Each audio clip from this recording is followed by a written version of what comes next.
ہے لا ریب فیہ، یہ شک و شبہ سے بالا تر کتاب ہے، قانون ہے۔ اسلام کا ایک حصہ عبادات،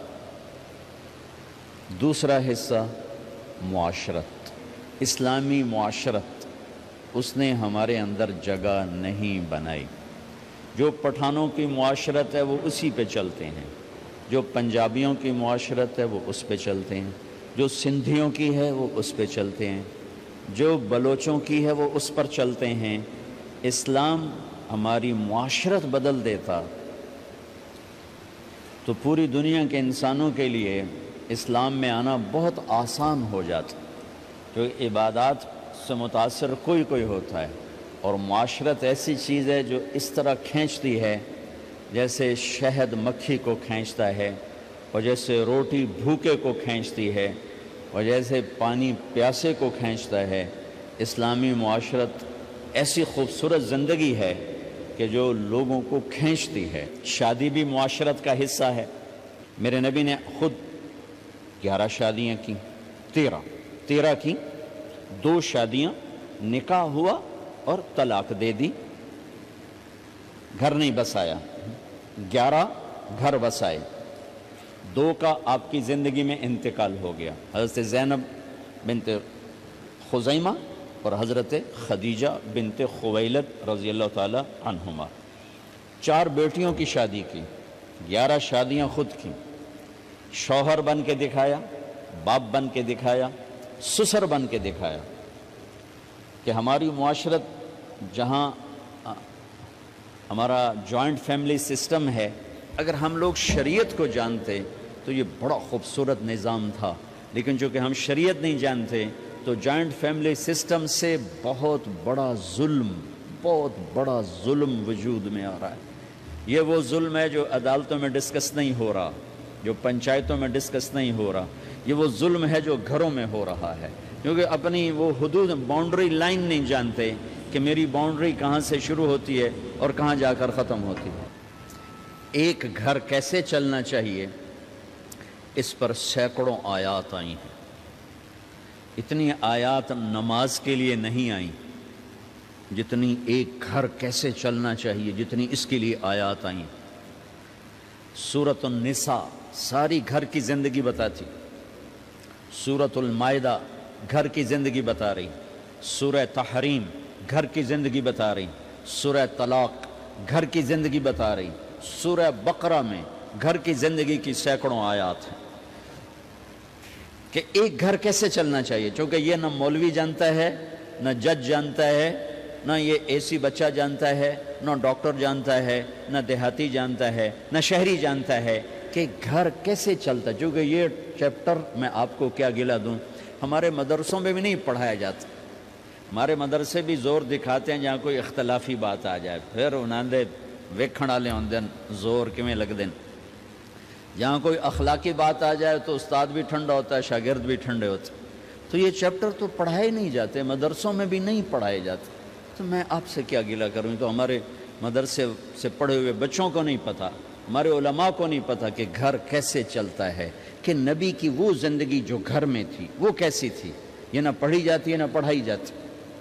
11 شادیاں شوق کی تھیں، 11 شادیاں شوق کی تھیں۔ شوق ہوتا تو 25 سال کا خوبصورت جوان 40 سال کی عورت سے شادی کرتا، جن کے 2 شادیاں پہلے ہو چکی ہیں اور ہر شادی سے اولاد موجود ہے، اور آپ ایسے حسین ہیں کہ حضرت عائشہ فرماتی ہیں کہ یوسف علیہ السلام کو دیکھ کر عورتوں نے ہاتھ کاٹے تھے، میرے محبوب کو دیکھتی تو سینے چیر کے بیٹھ جاتی۔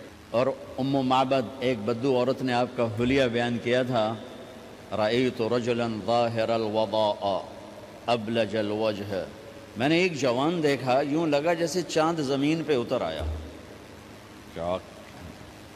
کیا کہنے، لم تعبہ فجلا لم تزری بہ سعلا، نہ پیٹ آگے نکلا ہوا، نہ سر کے بال اڑے ہوئے، حسین، دیکھتے ہی نظروں میں جچ جانے والا، وسیم، جتنا دیکھوں اتنا دیکھنے کا شوق بڑھتا چلا جائے، قسیم، جدھر سے دیکھوں حسن ہی حسن نظر آئے۔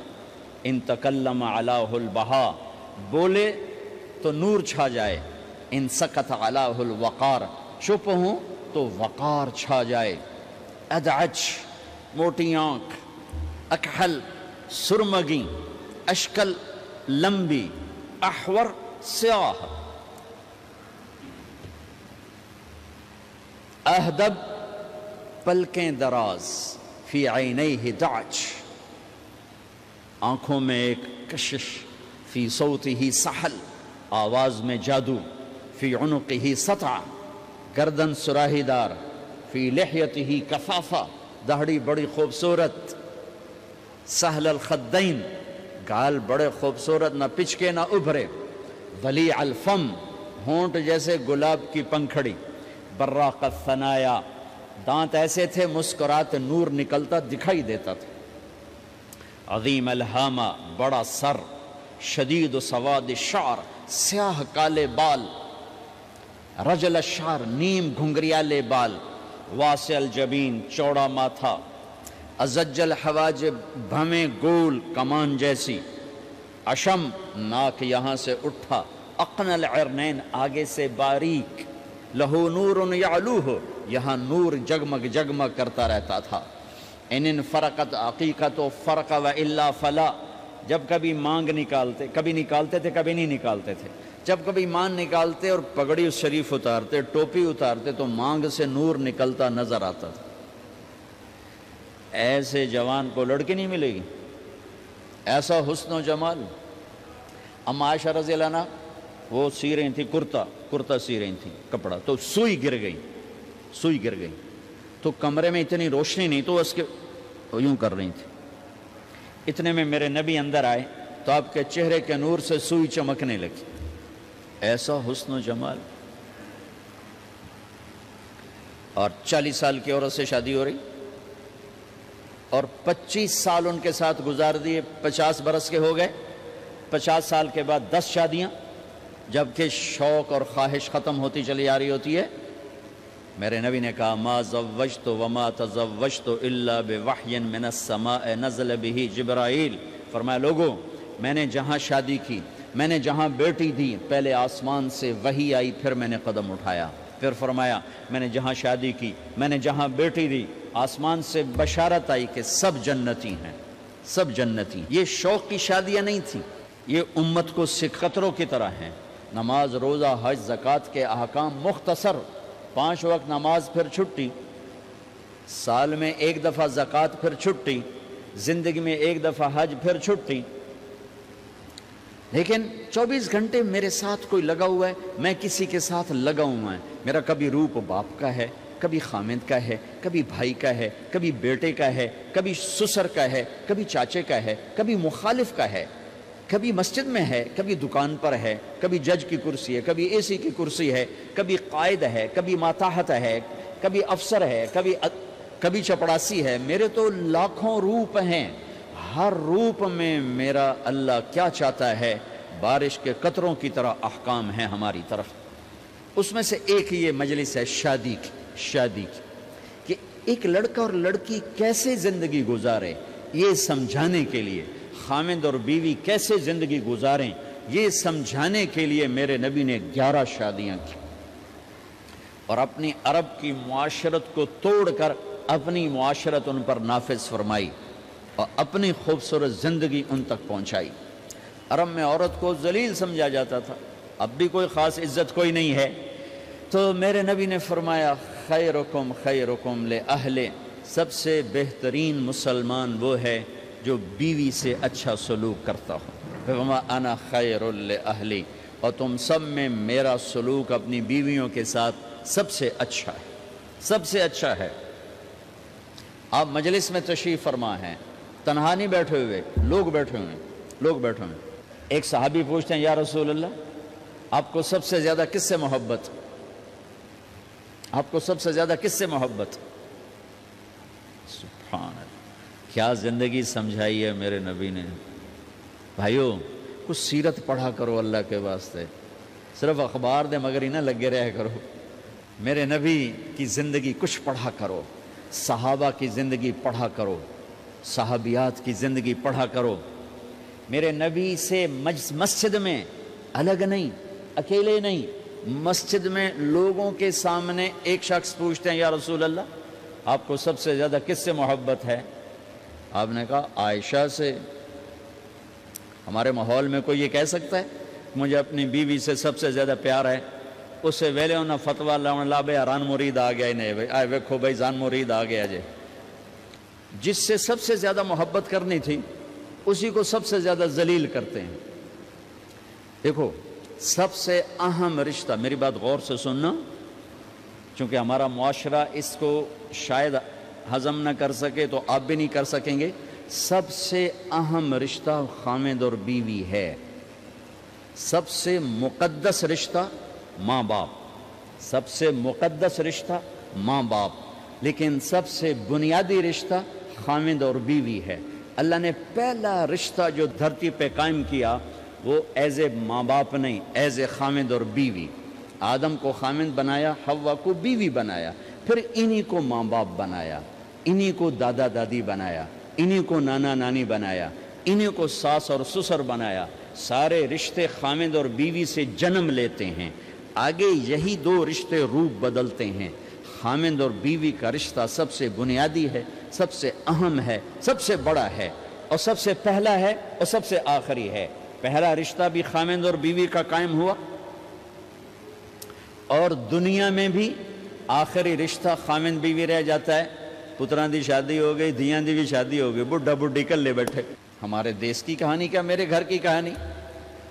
میں تبلیغ میں، میرا چھوٹا بھائی لاہور میں، بہنیں اپنے گھر، ماں پیو کلے بیٹھے ہوئے، ہمارے پاس آنے کے لیے تیار نہیں، اپنی جگہ چھوڑنے کے لیے تیار نہیں۔ پھر باپ فوت ہو گئے تو ہم نے منتیں کر لیں اپنی ماں کی کہ میں فیصل آباد میں رہتا ہوں، میرا بھائی لاہور میں ہوتا ہے، کہ ساڑھے کو لا جاؤ نہ پتر، میں توڑے پیو دی جا نہیں چھڑنی۔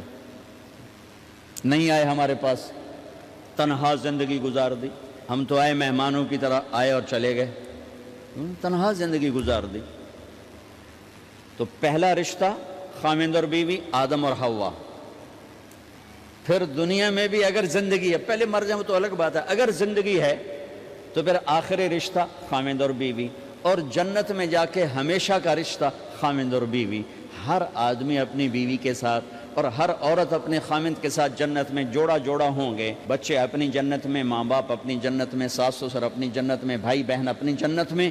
جنت میں بھی خامد اور بیوی کا اللہ نے ساتھ بنایا ہے۔ یہ رشتہ سب سے اہم رشتہ ہے۔ اس رشتے کو باقی رکھنے کے لیے اللہ تعالیٰ نے سینکڑوں آیات اتاری، اور اس میں دخل اندازی کے لیے کوئی راستہ نہیں چھوڑا، اولاد کو بھی نہیں چھوڑا کہ خامد اور بیوی کے رشتے کو۔ بعض بیویاں ایسی نادان ہوتی ہیں کہ اولاد کی محبت میں خامد کو ڈیگریڈ کرتی ہیں، بعض خامد ایسے نادان ہوتے ہیں اپنے ماں باپ کے احترام میں بیوی کو ذلیل کرتے ہیں، اپنے بہن بھائیوں کی سن سن کر اپنی بیوی کو مارتے پیٹتے ذلیل کرتے ہیں۔ یہ ہر گھر کی کہانی ہے۔ ان دونوں سے میرے اللہ نے روکا ہے۔ خامد اپنی بیوی کو سب سے زیادہ عزت دے، بیوی اپنے خامد کو سب سے زیادہ عزت دے۔ حقوق میں سب سے بڑا حق اب خامد اور بیوی کا ایک دوسرے کے ساتھ جوڑا گیا ہے کہ ان سے نسل چلنی ہے، ان سے نسل چلنی ہے۔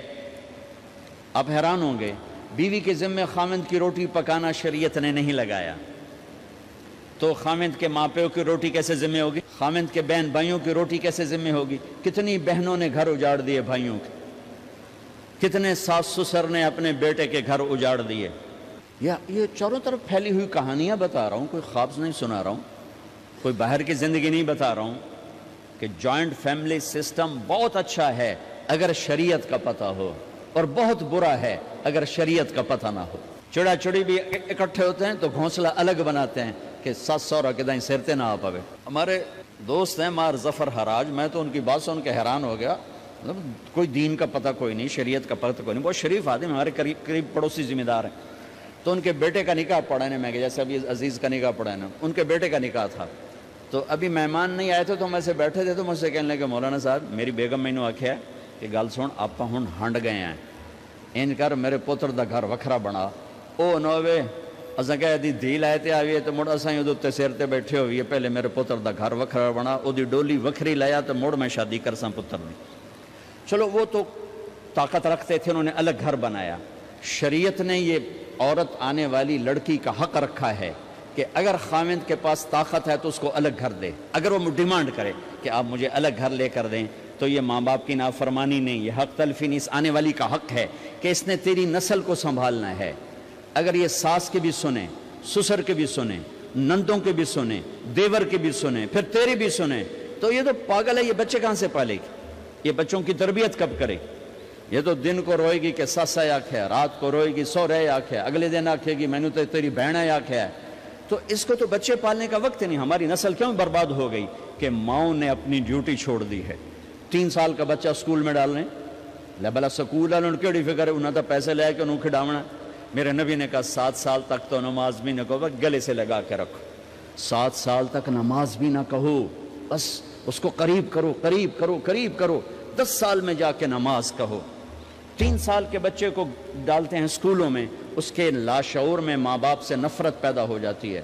یہ میری اب بیتی ہے. اللہ نے مجھے تبلیغ میں لگا دیا تو شریعت پڑھنے کے بعد اللہ نے میرا سر جھکا دیا, ورنہ میں تو بالکل باغی ہوتا. تو میرے نبی فرما رہے ہیں 7 سال تک نماز بھی نہ کہو, بس سینے سے لگا کے رکھو تاکہ تمہاری صفات منتقل ہوں اور تمہاری محبت ان کے اندر منتقل ہو. تو جب بیوی پر پورے گھر کا بوجھ پڑ گیا تو وہ اپنے بچوں کو کب پالے گی اور بچوں کی کب وہ تربیت کرے گی؟ وہ تو صبح سے شام تک چولہے پر تھک چکی ہے, اور اوپر سے جو تانے ہیں وہ الگ ہیں, جلی کٹی, کبھی ساس کہہ رہی, کبھی سسر کہہ رہا, کبھی بہنیں, کبھی دیور. تو وہ تو بالکل بیچاری پاگل ہو جاتی. کہیں اس کا الٹ بھی ہوتا ہے, آنے والی ایسی آتی ہے کہ پورے گھر کو تباہ کر کے ماں باپ کو بھی دھکا دلا کے اپنے خامند کو لے کے نکل جاتی. ایسا بھی ہے لیکن یہ بہت کم ہے. ابتدائی رشتہ خامند اور بیوی ہے, خامند اور بیوی یہ ابتدائی رشتہ ہے. اللہ نے آدم کو بنایا اور حوا کو ساتھ بیوی بنایا, اولاد بعد میں دی.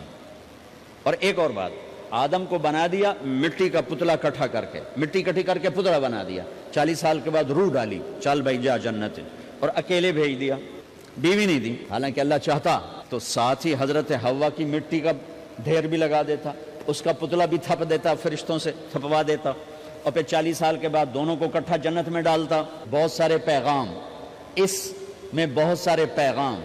تاخیر ساتھ نہیں بنایا, دیر سے بھیجا. انتظار قدر کو بڑھانے کے لیے کہ عورت کی قدر کرنا, کمزور ذات ہے, کمزور مخلوق ہے, قدر کرنا. دوسرا, پہلے دن پتلا نہیں بنایا کہ ننگا پڑا ہو. عورت کا پتلا ننگا ہو, مٹی کا ہو, پتھر کا ہو, تو اس میں کیا کشش؟ تو ان مرد کے لیے کشش کوئی نہیں, تو فرشتوں کو کیا کشش تھی؟ پہلے دن سے عورت کو پردے میں بنایا, بے پرد نہیں کیا, بے پرد نہیں کیا, اس کا پتلا نہیں بنایا, اسے ننگا نہیں چھوڑا, اس کو پہلے دن سے کورڈ. اور کیسے بنایا؟ فرشتوں کو کی آنکھوں پہ پردہ اور آدم کو سلا دیا. آدم علیہ السلام سوئے ہوئے ہیں, فرشتوں کی آنکھوں کے سامنے پردہ ڈال دیا گیا. جب آدم اٹھے ہیں, اور ایک اور بات, جنت میں رہ کر بھی آدم علیہ السلام کا دل نہیں لگتا تھا, اداس اداس رہتے تھے.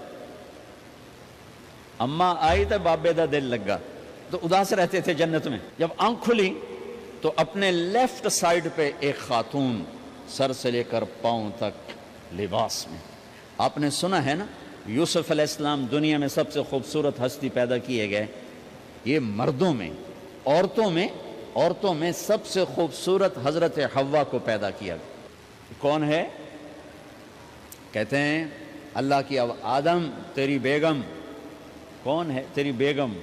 نکاح پڑھایا, پھر کہا آدم مہر ادا کرو.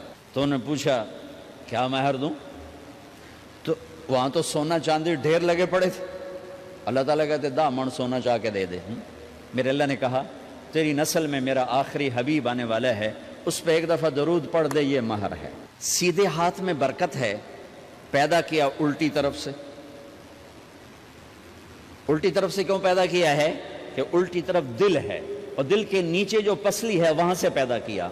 اس میں پیغام کیا دیا کہ عورت جس روپ میں ہو, پہلا روپ اس کا بیوی بنا. پھر وہ ماں بنی، پھر اس آگے بیٹی کا روپ ہے، پھر بہن کا روپ ہے، پھر خالہ ہے، پھوپھی ہے، دادی ہے، نانی ہے، ساس ہے۔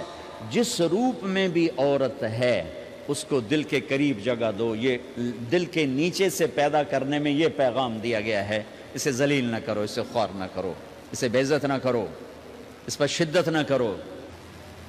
تو پہلا بنیادی رشتہ خامند اور بیوی ہے، اور آخری رشتہ بھی خامند اور بیوی ہے۔ لیکن اس وقت ہمارے معاشرے میں خامند سے زیادہ اس کے ماں باپ حق جتلاتے ہیں، خامند سے زیادہ اس کی بہنیں حق جلاتی ہیں، خامند سے زیادہ اس کے رشتہ دار حق جتلاتے ہیں، اور جھوٹی سچی شکایتیں لگا کر بیوی سے متنفر کرتے ہیں، اور کہیں بیوی کو خامند سے متنفر کرتے ہیں، آپس میں لڑائی لڑا کے پھر خوش ہوتے ہیں۔ میرے نبی سے پوچھا جائے یا رسول اللہ آپ کو سب سے زیادہ کس سے پیار ہے؟ تو آپ نے کہا عائشہ سے۔ اللہ، وہ جھینپ کے کہنے کہ نہیں، میں پوچھ رہا ہوں لوگوں میں آپ کو کس سے زیادہ پیار ہے؟ تو آپ کہتے ابو بکر سے۔ تو آپ نے پھر کہا ابوہا، مجھے عائشہ کے باپ سے زیادہ پیار ہے۔ پھر پہلے عائشہ کا، تو پھر کہتے ابو بکر۔ تو آپ نے کہا نہیں، ابوہا، مجھے عائشہ کے باپ سے سب سے زیادہ پیار ہے۔ یہ آپ کو میسج دیا ہے کہ گھر کی زندگی کیسے ہوتی ہے، کوئی عشق نہیں چڑھا ہوا تھا، میسج دینا۔ ام عائشہ چھوٹی عمر کی تھیں، ان کو آٹا گوندھ کے دیتے تھے، آٹا گوندھ کے دیتے تھے، پھر جب ان کو آٹا گوندھنا آ گیا پھر چھوڑ دیا، پھر ان کو سامنے بٹھا کر لقمے بنا کے کھلاتے تھے۔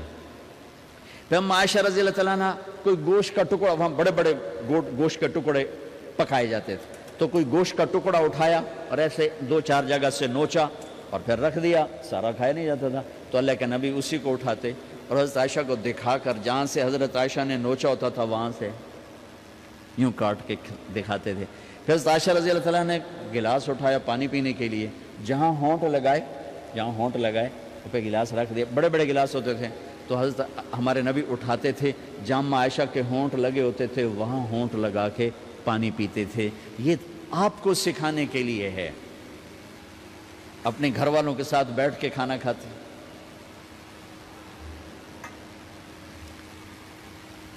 یہ میرے نبی کی معاشرت ہے، یہ میرے نبی کی زندگی۔ گھر میں جھاڑو دیتے، اپنے کپڑے خود دھوتے،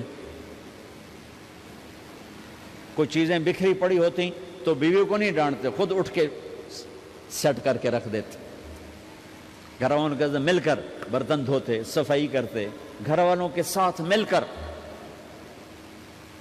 یہ میرے نبی کی ایک خوبصورت زندگی ہے۔ بھائیوں بہنوں، ہم بھلا چکے ہیں بیوی کے لیے خامند کو سب سے بڑا حقدار۔ بعض لڑکیاں ایسی نادانی کرتی ہیں کہ شادی کے بعد بھی اپنے ماں باپ کی آنکھ کو دیکھ کے چلتی ہیں۔ شادی کے بعد سب سے بڑا حق خامند کا ہے، شادی کے بعد سب سے بڑا حق خامند کا ہے۔ ماں باپ پیچھے چلے جاتے ہیں، بہن بھائی پیچھے چلے جاتے ہیں، لیکن یہ نادانیاں بھی دیکھنے کو ملتی ہیں کہ شادی کے بعد بھی ماں باپ اپنی بچی کو اپنے قابو میں رکھنے کی ترتیبیں سوچتے ہیں، تو وہ بھی اپنی بچی کا گھر برباد کر دیتے ہیں۔ میرے نبی سے پوچھا گیا یا رسول اللہ عورت پر سب سے زیادہ کس کا حق ہے؟ تو آپ نے فرمایا اس کے خامند۔ ایک خاتون ہے، یا رسول اللہ میری شادی ہو رہی ہے تو میرے اوپر میرے خامند کا کیا حق ہے؟ تو آپ نے ارشاد فرمایا تیرے خامند کے جسم پر زخم ہو، زخموں میں پیپ پڑ جائے اور تو اپنی زبان سے چاٹ کے زخم صاف کرے تو نے اپنے خامند کا حق ادا نہیں کیا۔ خامند کو سمجھایا کہ سب سے بہترین مسلمان وہ ہے جو بیوی سے اچھا سلوک کرتا ہے، اور میرا سب سے اچھا سلوک ہے اپنی بیویوں کے ساتھ، یعنی قاب قوسین او ادنا آپ کا مقام ہے۔ اللہ پاک کا دیدار اپنی آنکھوں سے کیا ہوا ہے، اور آپ ہمیں معاشرت سکھا رہے ہیں کہ ایک جہاد کے سفر سے واپس آ رہے ہیں، اما عائشہ ساتھ ہیں، تو آپ نے صحابہ سے کہا بھئی آگے چلے جاؤ، وہ سارے آگے چلے گئے۔ جب سارے نظروں سے غائب ہو گئے تو آپ نے کہا عائشہ دوڑ لگاؤ گی میرے ساتھ؟ عائشہ نے نہیں کہا، میرے نبی نے کہا دوڑ لگاؤ گی؟ آج کل کا کوئی علامہ بھی یہ نہیں کرے گا۔ عائشہ دوڑ لگاؤ گی میرے ساتھ؟ کہا جی لگاؤں گی۔ تو دوڑ لگائی، تو عائشہ فرماتی میں آگے نکل گئی، اللہ کے نبی پیچھے رہ گئے، چاہے آپ جان بوجھ کے آستہ ہوئے ہوں ان کی دل جوئی کے لیے۔ کچھ سال گزر گئے، پھر جہاد کے سفر سے واپسی ہو رہی ہے، تو آپ نے صحابہ سے کہا بھائی آگے چلے جاؤ، وہ سارے آگے چلے گئے، غائب ہو گئے۔ عائشہ دوڑ لگائیں؟ کہا جی لگائیں۔ تو فرمایا کہ ان دنوں میں ذرا موٹی ہو گئی تھی، جب دوڑ گئی تو اللہ کے نبی آگے نکل گئے، تو پھر آپ نے کہا عائشہ ہذہ بتلک، عائشہ اب تیرا میرا حساب برابر ہو گیا، اس دفعہ تو آگے نکل گئی، آج میں آگے نکل گیا۔ یہ میرے نبی کی معاشرت ہے کہ بھری محفل میں کہہ رہے ہیں مجھے عائشہ سے سب سے زیادہ پیار ہے۔ اور عرب میں عیب تھا، جیسے ہمارے ہاں بھی عیب ہے کہ کوئی بھری محفل میں کہ مجھے بیوی سے سب سے زیادہ پیار، کہ تیری ماں کتنے گئی؟ بھائی ماں کا اور خانہ ہے، بیوی کا اور خانہ ہے، ماں کی اور جگہ ہے، بیوی کی اور جگہ ہے۔ تو میں آپ سب سے کہتا ہوں ماں باپ کی وجہ سے بیویوں پہ زیادتی نہ کرو، بیوی کی وجہ سے ماں باپ پہ زیادتی نہ کرو۔ بڑے ہو تو بڑے بنو۔ ہمارے نبی تو آپ سسر بھی ہیں نا، آپ نے 4 بیٹیوں کی شادیاں کی، 2 تو ایک ہی کو دے دی عثمان کو،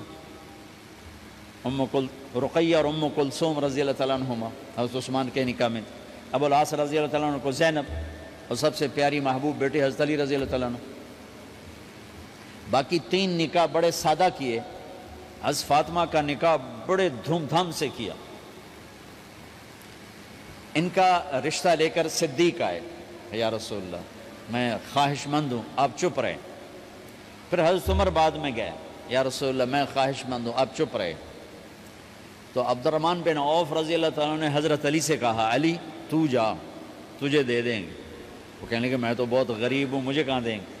حضرت علی کا ذاتی گھر بھی نہیں تھا، کسی سے ایک کوٹھا مانگ کے اس میں رہ رہے تھے مدینہ میں۔ کہا نہیں تو جا جا۔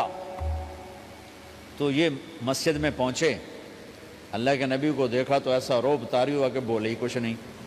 اللہ کے نبی کو تو پتہ ہے کہ کیا ہے اور کس لیے ہے۔ تو آپ نے کہا علی کیسے آئے؟ چپ۔ کہا لگتا ہے فاطمہ کے رشتے کے لیے آئے ہو؟ کہا جی ہاں۔ تو آپ نے کہا انشاءاللہ، اتنا کہا انشاءاللہ، اور چپ ہو گئے۔ تو حضرت علی چپ کر کے اٹھ کے باہر آ گئے، صحابہ باہر کھڑے ہوئے تھے۔ تو کہنے لگے یار دیکھا نا، میں تمہیں پہلے ہی کہتا تھا مجھے نہ بھیجو، انکار ہو گیا، بولے ہی کچھ نہیں۔ تو حضرت عبد الرحمن بن عوف کہنے لگے جنہوں نے بھیجا تھا وہ کچھ تو کہا ہوگا، کہ بس انشاءاللہ کہا۔ کہا تو اللہ کے بندے ہاں ہو گئی، نبی کی انشاءاللہ ہاں ہوتی ہے، یہ ہاں کیوں نہیں کی؟ سبحان اللہ، اللہ اکبر، یہ ہاں کیوں نہیں کی؟ گھر گئے، فاطمہ علی کا رشتہ آیا ہے کر دوں، اس لیے ہاں نہیں کی۔ ہم تو بیٹیوں سے پوچھتے ہی نہیں، عیب سمجھتے ہیں بیٹیوں سے پوچھنا۔ جی میں گاں نو بن چھڑیا قلعے نال، ایویں اسی دیاں نو بن چھڑنے قلعے نال۔ مجھے ایک اپنی مطلب برادری لیول کے ایک خاتون کا فون آیا کہ مولانا پڑھایا مجھے لاہور میں اچھے کالجوں میں، اور میری منگنی کرتے وقت مجھ سے پوچھا ہی نہیں، اور ایک شرابی سے منگنی کر کے مجھے اطلاع دی سی تیری منگنی کر چھڑی ہے، فلانی تاریخ نو تیرا نکاح بھی ہونا ہے۔ مجھے آج تک گلہ ہے، پوچھ لیتے۔ اگر نہیں پوچھا تھا چلو میں انہاں ساڑھے پنجاب کوئی نہیں پوچھ دے، گاں موج دی طرح ٹور چھڑ دین، تو چلو اتنا تو ویکھ لیں دے بھی کم از کم شراب تا نہ پیندا۔ ایک شرابی نال میرا نکاح کر چھڑ، ساری زندگی اڈیاں رگڑ رگڑ میری گزر گئی۔ علی جیسا رشتہ آیا ہو تو اوپر سے حکم بھی آ چکا ہو کہ علی کو ہی دینا ہے، تو پھر آپ فاطمہ سے پوچھیں فاطمہ تیرا رشتہ آیا ہے علی کا، کر دوں؟ حضرت فاطمہ نے ہاں کی تو پھر مسجد تشریف لائے۔ یہ آپ کو معاشرت سکھائی جا رہی کہ بیٹیوں سے بھی پوچھو، زندگی انہوں نے گزارنی ہے، تم نے تو نہیں گزارنی۔ بس میری غیرت دا سوال ہے، میں اتنا ہی کرنا نہیں تو بیٹھی رہے۔ میری اپنی فیملی میں اتنی عورتیں بوڑھی ہو کے قبروں میں چلی گئیں، بس اتنا ہی کرنا نہیں کرنا تو بیٹھی رہے، وہ بیٹھی رہ گئیں۔ یہ ظلم و ستم ہے جو تمہاری عدالت میں بھی نہیں آتا، کوئی کیس بھی نہیں ہوتا، لیکن اللہ کی عدالت میں کیس درج ہو چکا ہے کہ میرے نبی نے علی جیسے داماد کے لیے بھی پہلے پوچھا، حالانکہ اشارہ ہو چکا ہے۔ ابھی بتاتا ہوں میں۔ فاطمہ بیٹی علی کا رشتہ ہے، کر دوں؟ انہوں نے کہا کر دیں۔ پھر کہا بلاؤ۔ پھر علی آئے، کہا علی جمع کرو لوگوں کو۔ مسجد ساری بھر گئی، تو آپ ممبر پر تشریف فرما ہوئے۔ حضرت علی کو ایسے سامنے بٹھایا، کہ لوگوں مجھے جبریل اللہ کی طرف سے پیغام دینے آئے ہیں کہ میں اپنی بیٹی فاطمہ کا نکاح علی کے ساتھ کر دوں۔ آسمان سے وحی بھی آئی ہو اور پھر بھی پوچھا جائے یہ میرے نبی کی معاشرت ہے۔ ہم تو پوچھنا عیب سمجھتے اور اسے ذلت سمجھتے ہیں۔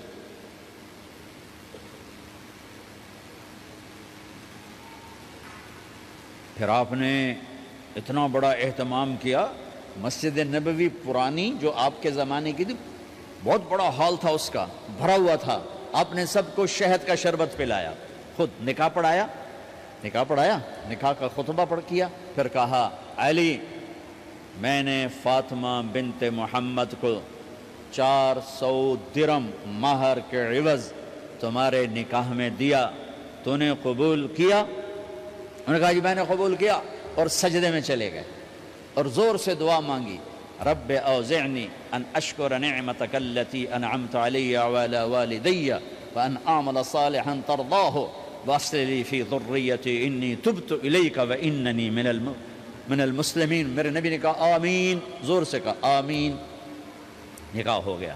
رخصتی ہوئی 6 مہینے بعد، 1 مہینے بعد، 1 سال بعد، 3 روایات ہیں، فوراً 4 روایات، لیکن زیادہ صحیح ہے دیر کے بعد، فوراً نہیں ہوئی، کچھ عرصے کے بعد رخصتی ہوئی۔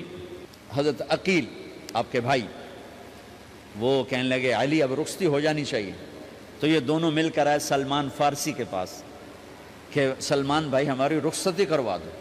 سلمان فارسی کا بڑا احترام تھا، انہوں نے جا کر بات کی ام سلمہ رضی اللہ تعالیٰ عنہ سے۔ ام سلمہ نے بات کی اللہ کے نبی سے، کہا ہاں آ جائے، لے جائے۔ تو علی رضی اللہ تعالیٰ عنہ اپنی اونٹنی لے کر آئے، تو حضرت علی کا گھر وہ کرائے پر گھر تھا ایک کونے پر، تو وہاں اسماء بنت امیس اور ام ایمن گئیں اور اس کے فرش کو لیول کیا، فرش میں سرخ مٹی ڈال کے اس کو لیول کیا اور دیواروں کی پوچا پاچی کی اور وہاں کھوٹیاں لگائیں کپڑے ٹانگنے کے لیے۔ آپ نے حضرت عائشہ، حضرت ام حبیبہ، حضرت ام سلمہ سے فرمایا تمہیں پتہ ہے نا مجھے فاطمہ سے کتنا پیار ہے، اسے دلہن بناؤ۔ دلہن بنانا بھی سنت ہے، دلہن بناؤ، اسے دلہن بناؤ، تو آپ کو دلہن بنایا گیا۔ پھر علی رضی اللہ تعالیٰ عنہ تشریف لائے سلمان فارسی اور عقیل کے ساتھ، اونٹنی کو دروازے پر بٹھایا، تو آپ نے علی کا ہاتھ پکڑا، اندر تشریف لے گئے اور فاطمہ کا ہاتھ پکڑ کے علی کے ہاتھ میں دیا اور کہا بیٹی مجھے اپنے خاندان میں جو سب سے زیادہ محبوب تھا میں نے تیرا ہاتھ اس کے ہاتھ میں دیا ہے۔ پھر کہا علی تجھے نبی کی بیٹی مبارک، نبی کی بیٹی مبارک۔ پھر آپ نے سے پیالے میں پانی منگوایا اور اس میں آخری 2 سورتیں پڑھ کے دم بھی کیا، تھوک بھی ڈالا، پھر اس میں سے انگلیاں ڈال کے ان کے سینے پر چھڑکا کہ دونوں پی لو، دونوں کو پلایا۔ پھر باہر تک چھوڑنے آئے، حضرت علی نے آپ کو اونٹنی پہ بٹھایا، آپ نے 2 عورتوں کو ساتھ بھیجا، ام ایمن اور اسماء بنت امیس۔ یہ چھوٹی سی بارات جا کر علی کے گھر اتری اور آپ نے حضرت علی سے فرمایا کہ میں عشاء پڑھ کے آؤں گا، میرا انتظار کرنا ہے۔ تو عشاء کی نماز کے بعد آپ تشریف لے گئے، آپ نے دوبارہ پیالے میں پانی منگوایا اور اس پر آخری 2 سورتیں پڑھ کے دم کیا، پھر ان کے سینے پر چھڑکا، یہاں بازوؤں پر چھڑکا اور کمر پر چھڑکا اور دعا دی اللہم اسد جدہما وجمع شملہما وبارک علیہما واخرج منہما ذریۃ صالحہ۔ یہ دعا دی آپ نے اس وقت کہ میرے مالک ان کے جمع ہونے میں برکت عطا فرما اور ان کو سعادتیں عطا فرما اور ان کو نیک اولاد عطا فرما۔ یوں میرے نبی نے اپنی بیٹی کو رخصت فرمایا۔ اگلے دن آپ نے حضرت علی کو بلا کے فرمایا علی ولیمہ بھی کرنا ہے۔ کہنے لگے یا رسول اللہ میرے پاس تو کچھ نہیں۔ تو آپ نے کہا، تو سعد بن ابی وقاص کہنے لگے یا رسول اللہ میرے پاس ایک چھترا کھڑا ہے، چھترا لاؤ۔ ذبح کیا گیا، آپ نے اس میں چھوارے ڈلوائے، قورمہ بنوایا، قورمہ، اور اپنی طرف سے حضرت علی کو پیسے دیے کہ جاؤ چھوارے، گھی، شہد خرید کے لاؤ۔ تو علی رضی اللہ تعالیٰ نے 5 درم کے چھوارے خریدے اور 3 درم کا شہد خریدا اور 1 درم کا گھی خریدا، 9 درم تھے ٹوٹل۔ تو آپ نے کافی سارا آ گیا تو چھواروں کی گٹھلیاں نکلوا کے ان کو پسوایا، پھر شہد اور گھی میں ملایا اور ایک سویٹ ڈش تیار کی اور اس کو حضرت علی کے ولیمے میں آپ نے اپنی طرف سے پیش کیا. تو اس دن تازہ روٹی جو کی پکائی گئی اور دیگ پر میرے نبی خود بیٹھے کھانا کھلانے، تقسیم کرنے خود بیٹھے. اب ایک چھترا ہے، 14 کلو گوشت ہے، 15 کلو، تو 50 آدمی کھا لیں گے. آپ نے کہا سارے مدینے کو دعوت ہے، سارے مدینے والے جتنے بھی آئے، اور میرے نبی خود دیگ سے نکال کے کھلاتے رہے. سارا مدینہ ولیمہ فاطمہ کا کھا گیا. سادگی بھی جائز ہے، سادگی بھی سنت ہے، تکلف بھی سنت ہے. ہاں جو ہماری خرافات ہیں، فضولیات ہیں، یہ تباہ کن ہیں، ان سے بچنا بڑا ضروری ہے. اور بھائیو، کسی کی شادی ہو، اس بچے کی ہو رہی ہے، یہ افسر ہے، ایک ریڑھی والے کی ہو، کسی بھی گھر کی آبادی کا ایک ہی سبب ہے، وہ میٹھا بول ہے، وہ اچھا سلوک ہے. جس کی بیٹی کو لے جا رہے ہو اسے عزت دینا، اور یہ جو جا رہی ہے یہ ان کو اپنا ماں باپ سمجھے، اپنے خامند کے ماں باپ کو اپنے ماں باپ سمجھے. جاتے ہی لکیریں لگانا نہ شروع کر دے، میں وکھرا کرتے نوائدے کرتے نوائدے کر. وہ اپنے گھر کا ایک فرد بن کے زندگی گزارے. جو لے کے جا رہے ہیں ان کے ذمہ ہے کہ اس کو بیٹی بنا کے لے جائیں. سسرال جو ہوتے ہیں وہ ہمیشہ عیب دیکھتے ہیں، خوبیاں انہیں نظر ہی نہیں آتی. تو کھٹ بٹ تو ہوتی رہتی ہے، کوئی ایسی بڑی بات نہیں. کھٹ بٹ کو صلح میں بدلو، مزید جھگڑا نہ بڑھاؤ. میرے نبی حضرت فاطمہ کے گھر آئے، دیکھا تو آپ اداس بیٹھی. آپ نے کہا فاطمہ بیٹی کیا ہوا؟ کہ میرا اور علی کا جھگڑا ہو گیا. اچھا. خود گئے بیٹی کے باپ ہو کر، دیکھا تو حضرت علی مسجد میں سوئے ہوئے تھے. آپ نے ان کو اٹھایا، کہا یا ابا تراب قم، آپ کو یہ ٹائٹل یہاں ملا، اے ابو تراب. فرمایا کرتے تھے کل کائنات ملتی تو اتنی خوشی نہ ہوتی جتنا اس ٹائٹل کی خوشی ہے. ابو تراب کہنے کا کیا مطلب تھا؟ کہ اظہار محبت کے لیے ایسے ٹائٹل دیے جاتے تھے. تو ابو تراب کہہ کر یہ میسج دیا کہ میاں بیوی کی لڑائی ہوتی رہتی ہے، میں تجھ سے ویسے ہی محبت کرتا ہوں جیسے پہلے کرتا تھا. یہ میسج دیا اس نے. اب حضرت علی کو لائے اٹھا کر اور گھر میں تشریف لائے. نہ علی کی سنی نہ فاطمہ کی سنی. ہاں بھائی علی کی مسئلہ ہے، ہاں بھائی فاطمہ کیا مسئلہ ہے. یہ مسئلے سن کے بھی زیادہ لڑائی ہو جاتی. صلح کراون والے بھی آپ ہو 2-4 لتر مار کے آ جاندے. تو میرے نبی نے کیا کیا؟ سبحان اللہ، زمین پر لیٹ گئے. ادھر علی کو لٹایا، ادھر فاطمہ کو لٹایا. علی کا ہاتھ اپنی ناف پہ رکھا، فاطمہ کا ہاتھ ان کے ہاتھ پہ رکھا، اور بیٹی کے ہاتھ پر اپنا ہاتھ رکھا. پھر فرمایا کہو ہماری صلح ہو گئی. علی کہو، فاطمہ کہو. دونوں نے کہا ہماری صلح ہو گئی. آپ اٹھے، خوش باہر آئے، چہرہ ایسے گلاب کے پھول کی طرح. صحابہ نے عرض کی یا رسول اللہ آج آپ بڑے خوش نظر آ رہے ہیں. فرمایا علی و فاطمہ کی صلح کرا کے آ رہا ہو. تو کھٹ بٹ ہو جانا تو کوئی بڑی بات نہیں ہے، مطلب یہ وہ گھر ہے، میں اس گھر کی کیا تعریف کر سکتا ہوں. تو میں آگے کا ایک قول سنا دیتا ہوں ابن عباس کا، کہ جنت میں نور کی چمک اٹھے گی. سارے جنتی کہیں گے یہ نور کیسا نور ہے بھائی جو ساری جنت کے نور پر چھا گیا. تو فرشتے بتائیں گے کہ او جنت الفردوس میں علی و فاطمہ بیٹھے ہیں، کسی بات پہ ہنسے ہیں، ان کے دانتوں سے جو نور نکلا ہے اس نے جنت کو روشن کر دیا. لیکن کھٹ پٹ یہاں بھی ہو گئی. ان سے بڑا گھر میرے نبی کا ہے، وہاں بھی کھٹ پٹ. ایک دفعہ آپ نے حضرت عائشہ سے کہا مجھے پتہ لگ جاتا ہے جب تو مجھ پہ ناراض ہوتی ہے، مجھے پتہ چل جاتا ہے. انہوں نے عرض کی یا رسول اللہ آپ کو کیسے پتہ چلتا ہے؟ کہ جب تو مجھ پہ ناراض ہوتی ہے نا تو قسم اٹھاتے ہوئے کہتی ہے ابراہیم کے رب کی قسم، اور جب مجھ پہ راضی ہوتی ہے تو پھر تو قسم اٹھاتے ہوئے کہتی ہے محمد کے رب کی قسم. ایسے مجھے پتہ چل جاتا ہے جب تو کہتے ہیں نا ابراہیم کے رب کی قسم تو مجھے پتہ چل جاتا ہے کوئی کھٹ بٹ ہو گئی ہے. تو نبی کے گھر میں بھی ہو جاتی ہے.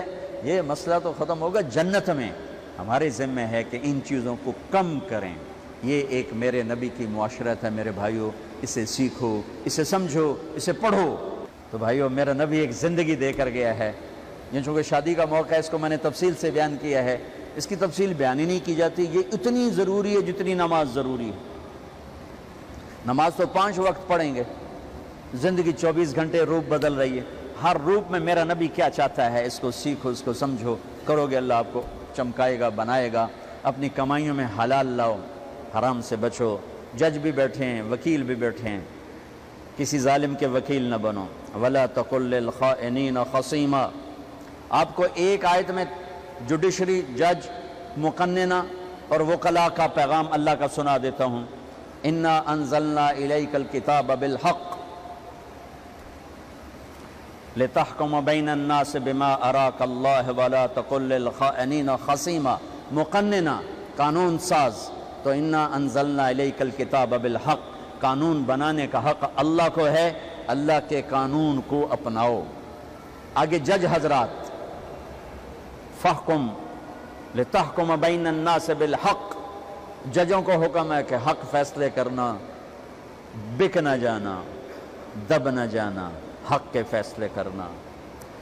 تیسرا وکلاء کو وَلَا تَقُلْ لِلْخَائِنِينَ خَصِيمًا. ظالم بددیانت کی وکالت کے لیے کھڑے نہ ہو جانا ورنہ مارے جاؤ گے، مارے جاؤ گے. وَلَا تَقُلْ لِلْخَائِنِينَ خَصِيمًا. ان کے لیے دلائل قائم نہ کرنا ورنہ ہلاک و برباد ہو جاؤ گے. تو بھائیو، یہ نکاح کو ذرا میں نے تفصیل سے بیان کی ہے کہ یہ زندگی ہے جس کو سیکھنا ہے. حلال کماؤ، بچوں کو حلال دو، بیوی کو حلال دو. اللہ کی قسم حرام سے کبھی بہار نہیں آتی اور حلال پہ کبھی خزاں نہیں. حلال کھانا، حلال کھلانا تو تم شاد و آباد رہو گے.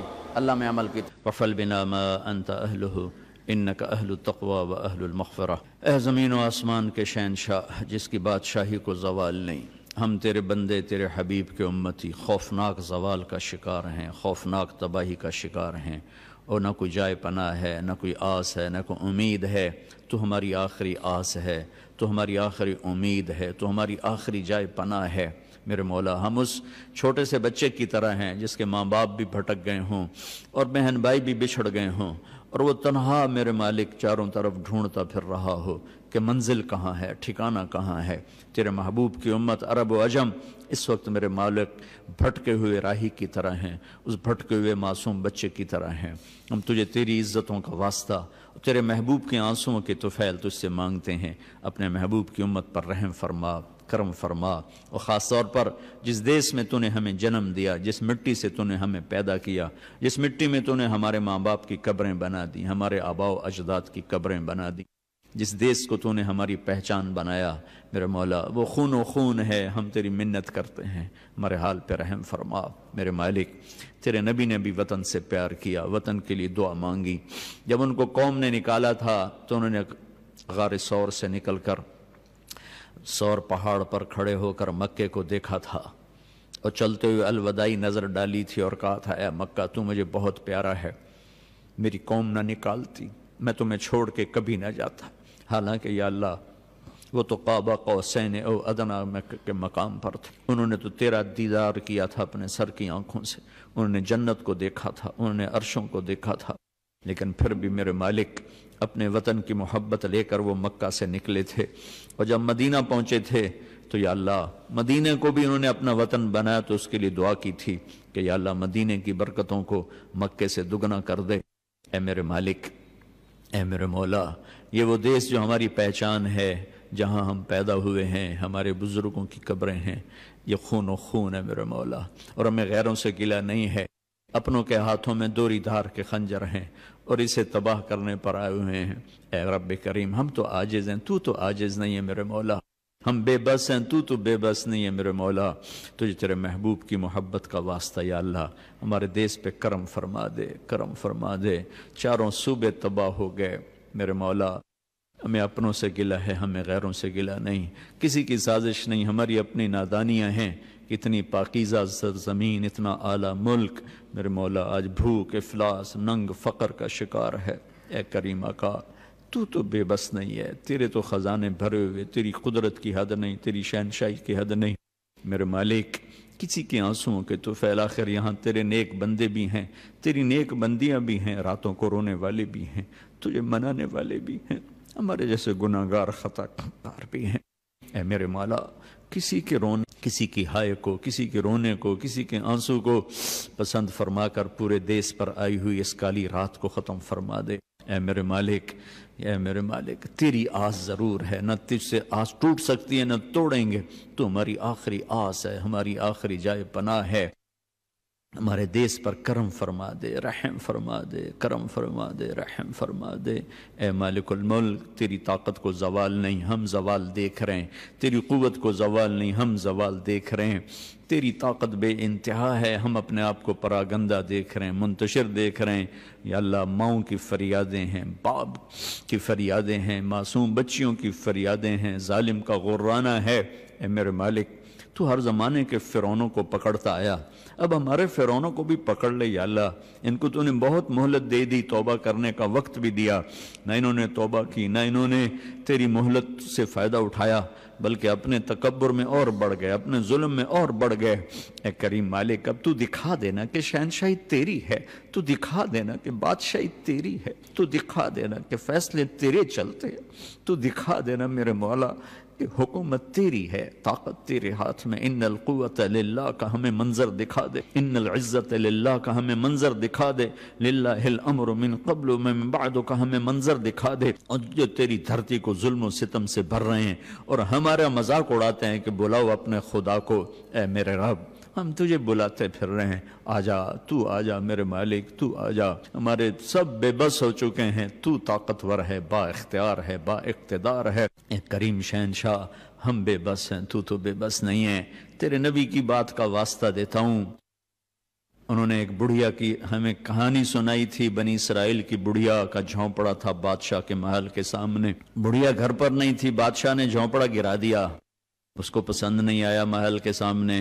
بڑھیا واپس آئی تو جھونپڑا گرا ہوا تھا، اس نے پوچھا میرا گھر کس نے گرایا؟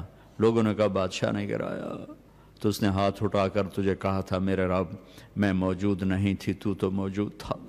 تو تیری غیرت کو جوش آیا، تو نے بادشاہ کو محل سمیت زمین میں دھنسا دیا تھا۔ اسی بڑھیا کی فریاد کا واسطہ میرے مالک، ہم بے بس ہیں، تو بے بس نہیں ہے، ہم لاچار ہیں، تو لاچار نہیں ہے۔ یا اللہ، یا اللہ، تو ان ظالموں کو بھی ہدایت دے دے، اگر نہیں ہے مقدر میں تو اب ان کی گردنوں پہ ہاتھ ڈال دے یا اللہ۔ ان مظلوموں کی آنکھوں کے طفیل، ان عزتوں کے طفیل جو تار تار ہو گئیں، اس عزت کی چادر کی طفیل جو ٹکڑے ٹکڑے ہو گئی۔ اے میرے مالک، ان بے بسوں کی طفیل جن کے آنسو آنکھوں میں ابلتے ہیں اور آنکھوں میں خشک ہو جاتے ہیں، کوئی پوچھنے والا کوئی نہیں۔ ان معصوم بچوں کی طفیل جو ماں کی